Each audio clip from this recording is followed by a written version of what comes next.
Girls rule. Driving home, went shopping with my granddaughter. I was just talking to my granddaughter, griping about. I'm most definitely not the best video person at all. But and I took like a 14-year break, and during that time, I paid off. In 2015, I decided to become a minimalist. So here I had a house like full of stuff, like from doing the haunted houses to the massive Barbie collection to my wardrobe, like crazy wardrobe of beautiful clothes. And I decided to get minimal because at that time I didn't know I was going to do van life. I had no idea. That was just never even a thought in my head. So when people say things like, wow, you're living your dream, it was not my dream. My dream was to continue doing daycare the rest of my life until I died. I could never see an end to it, and it's raining outside, so but this is Kansas in the fall, so beautiful. But I never wanted trouble. That was never my thing. That I always figured I'm a single mom, I got my phone in a holder. I don't know, these bumpy roads are gonna knock it off. But I just, I wanted to get rid of stuff. So I started getting rid of stuff.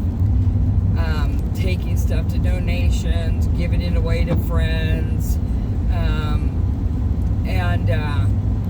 And then I started my debt-free journey by myself. A lot of when people, they're married and they have a husband, how are we going to do this? How are we going to make more money? Like side hustles and stuff. And I thought, well, it's me by myself. My boys are almost grown. They can watch themselves. They didn't need me watch them. They were teenagers.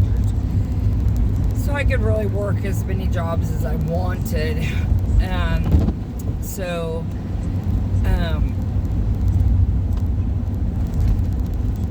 Sorry, I had lunch and I'm so full. I'm too full, really. So I'm going to be burping. So I started paying on my debts, and I figured out after, I think it was just in the first month that I saved enough money that month. And then I paid my regular bills, and then I saved enough money, and it could pay all my bills at the first of the month. All of them, every single one of them. Like, wow, I never even thought about that. I always just paid my bills as they came. So I would every single month pay all my bills all in one lump sum. And I'd save money for the bills throughout the month before, and then pay all the bills. And that was the bills that weren't even due. It wasn't the bills that were already almost due type of thing. It was bills that weren't even due yet. So I was really proud of that, and to be able to do something like that. I've always been a single mom, no welfare. The only time I ever got any SRS benefits, and it'd be like welfare benefits now, would be almost hit that bird. Poor baby. And it would have been on camera. Was when my oldest son was a baby, and there was no jobs. I had no car, and finally I got a job, and I would have to walk in snow with a baby stroller, take my son to the daycare, and then walk to work in the snow. It was so cold, and it was still dark outside. And so you got to do what you got to do. I've never been afraid of work. Never, never, never. And but so I started paying off all my debts, starting with the smallest debt first. You start with the smallest debt, because it's very rewarding when you got that van paid off, or the windows you bought paid off, or whatever it was. I had a windows, I think credit cards maybe, I don't know, I can't remember. And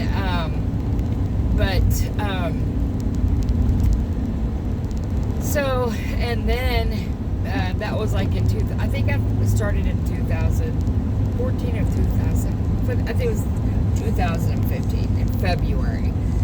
And so really by 2000, it was about $100,000 in debt. By 2019 of September, I had every single thing paid off. And that was including my house.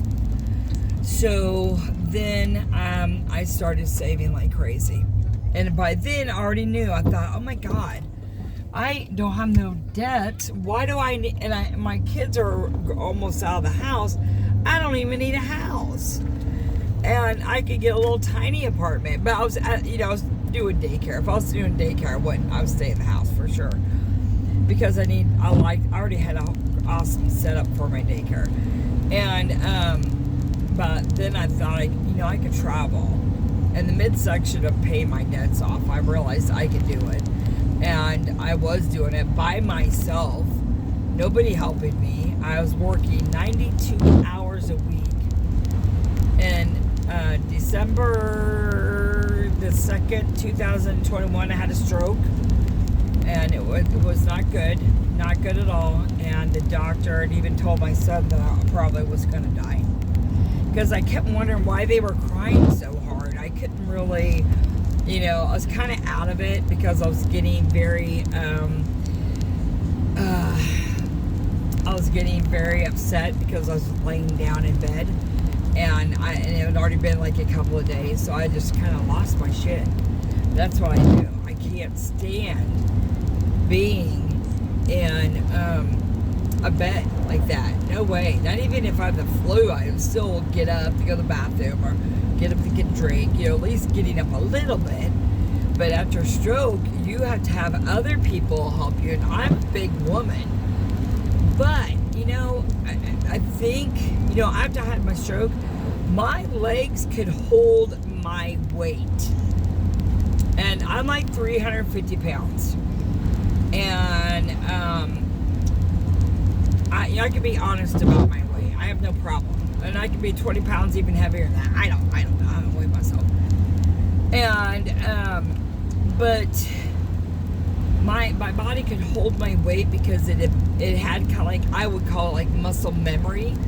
So it knew how to hold that much weight because it's always held that much weight. So I really see that as a blessing because, wow, because I saw so many people, and I still see so many people in like Facebook chat groups that were skinny. Most of them were skinny or had very little weight to lose. And they could not hold their little skinny bodies up. They're in a bed, for years. And so depressed, and I would be too.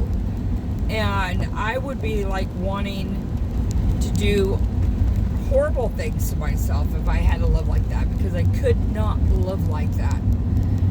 And so, but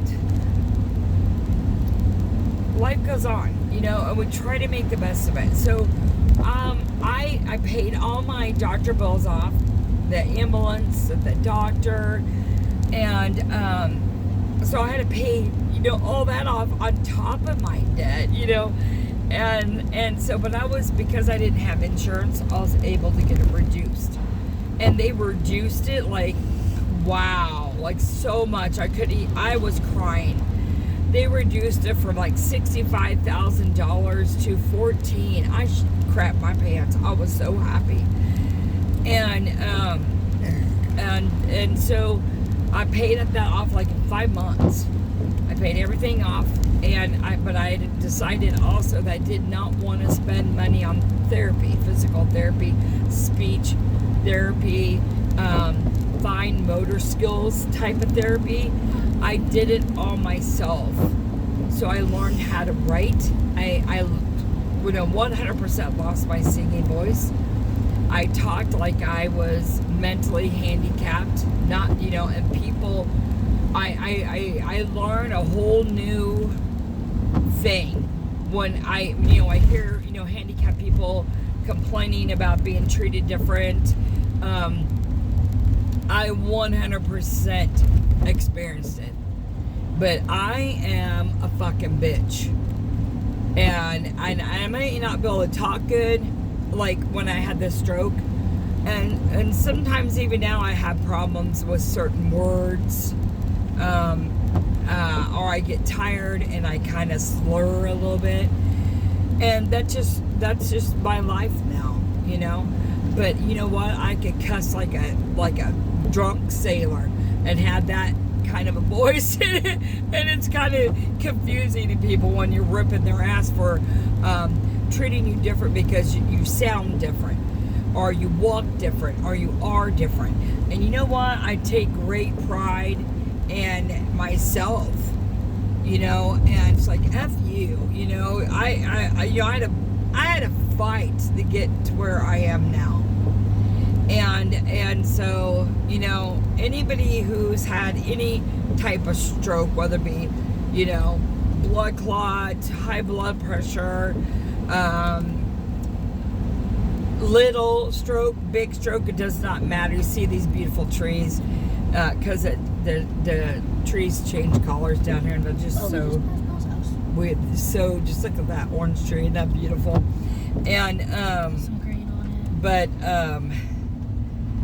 I have tons of respect and much love for people who had strokes, and but it is fucking hard. I'm gonna let you know it is horrible, and there's a lot of things you don't even know.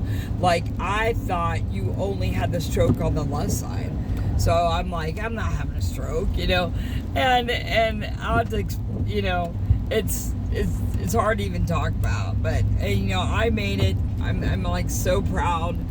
Here comes a dog, and they're gonna race me. See the dog race me. I know. And but if there's a will, I don't care if it's just a little bit of a will, there's a way. And you use your brain, and I did all my own therapy. I learned how to use my fine motors. You would never even know, even through my speech. Like, I could hear it sometimes, but people are like, I don't even know you even had a stroke.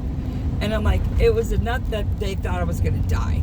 So it wasn't like a small one, a small thing that didn't. My face was all slouched on the right side. My hand was curved in to my chest. That's kind of like a defensive pose to protect it. To protect the hand, you just do it naturally. You don't mean to. But I would love to do a video on every single thing I did to help with my stroke and to be better. So if you guys want a video on that, I will. I'll do a full everything that happened, how long I was in the hospital, what I started doing in the hospital as therapy myself. Now, you can't do therapy that would be dangerous, like standing up, but in the bed, there's a lot of shit you could do for that affected arm that is amazing. And there's things you could do just laying there, just only thinking, imagining, pretending you're back to your old self. And I did every single thing I could. I found so much stuff about how the brain works, and I would tell you guys everything, it's so amazing. The brain is absolutely so amazing, and but I would love to do a video on that. I'm very proud of myself.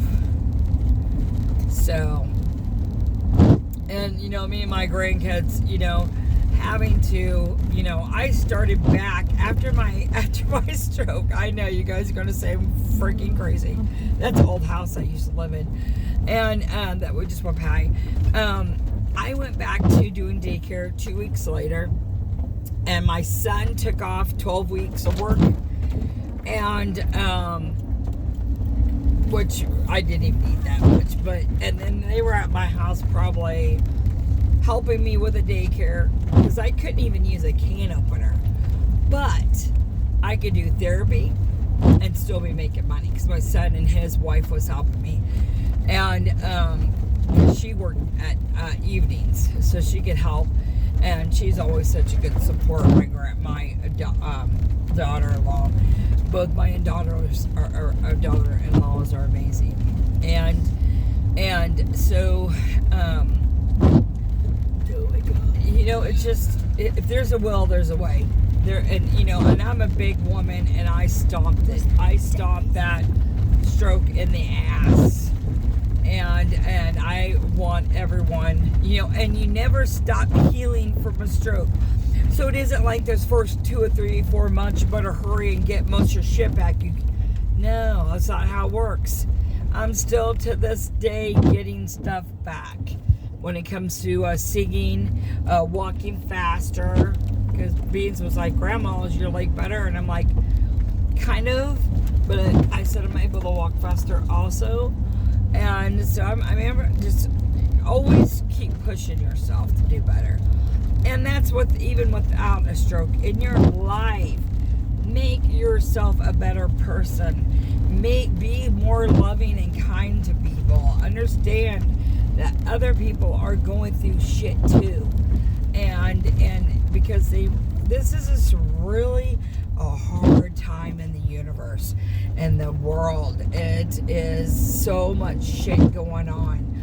And the nicer and kinder you are to people, it doesn't just affect them for that moment. It's a ripple effect. So you being kind to him makes him be kind to her. And then her be kind to the dog or whatever. Kindness is a ripple effect in our life, in our universe. And we need that really, really bad right now because it's almost like we're divided in half. And half of them are bringing everything down and half is trying so hard to bring everything up. So, that being said, I love you guys. You're amazing. I'm almost home. I'm like a block from my house. And I'm not like watching the camera because the camera's not even looking at me. But I could talk and have a camera rolling. I just want to let you guys see like what's like for me to drive home. I like to drive home in the country. Not always, but it's so beautiful. And yeah, so anyways, you guys have an awesome day and know that you're amazing and you could be whatever you want. You could make this life so good for yourself. Manifest it. Manifestation. Amazing, amazing. I love you. Fat girls rule.